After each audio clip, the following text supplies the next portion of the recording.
এই যে postal ballot যেগুলো প্রবাসীদের জন্য পাঠানো হয়েছে, আমরা বলেছি আগের মতোই উদ্বেগ প্রকাশ করেছি, এখানে সঠিকভাবে বিবেচনা করা হয় নাই।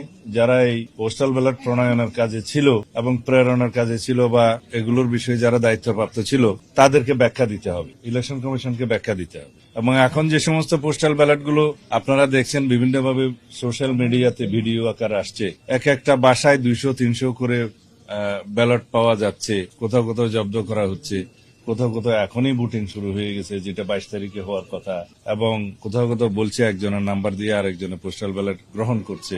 এইভাবে অনেক কিছু অনিয়ম হয়েছে। যেহেতু বাংলাদেশে প্রবাসীদের ভোটদানের এই নিয়মটা এই প্রথম এক্সারসাইজ হচ্ছে, এখানে কিছু ভুলভ্রান্তি থাকতে পারত, তবে যে ভুলভ্রান্তিটা হচ্ছে এখানে আমরা ভিক্টিমাইজড, আমরা ক্ষতিগ্রস্ত হচ্ছি এবং একটি নির্দিষ্ট রাজনৈতিক দলের পক্ষে হয়ে কিছু কিছু এখানে কাজ হয়েছে বলে আমাদের ধারণা, এবং সেটা প্রকাশিত হয়েছে, আসলে ধারণাও নয়, সেটা প্রমাণিত হচ্ছে।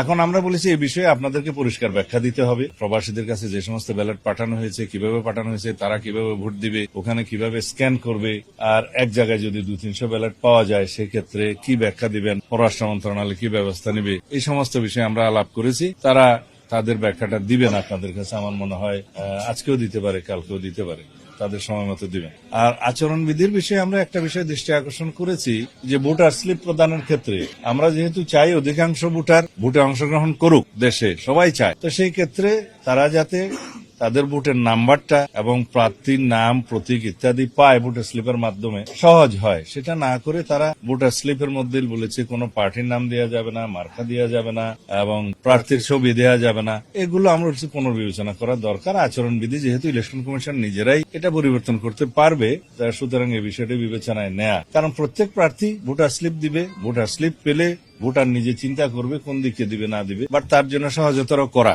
এটা উচিত। আমরা নির্বাচনকে যেন কঠিন না করি, সহজতর করি এবং অধিকাংশ ভোটার যেন ভোট দিতে পারে। আরো দুই একটি বিষয় আমরা আলোচনা করেছি, সেটা প্রেসে বলা ঠিক হবে না। আমার মনে হয় আমাদের উদ্যোগগুলো আমরা জানিয়েছি, আলোচনা করেছি। আর যে সমস্ত বিষয়গুলো এখন আপিল শুনানিতে চলছে, এই বিষয়গুলো যেহেতু অনেকটা আমরা বললে এটা সাবজুডিস হবে, সেই জন্য আমরা এখানে আলোচনা করছি না। আমাদের লয়ার আছে, তিনি এগুলো অ্যাড্রেস করবেন। আমার মনে হয় আমার আর কিছু বলার নেই।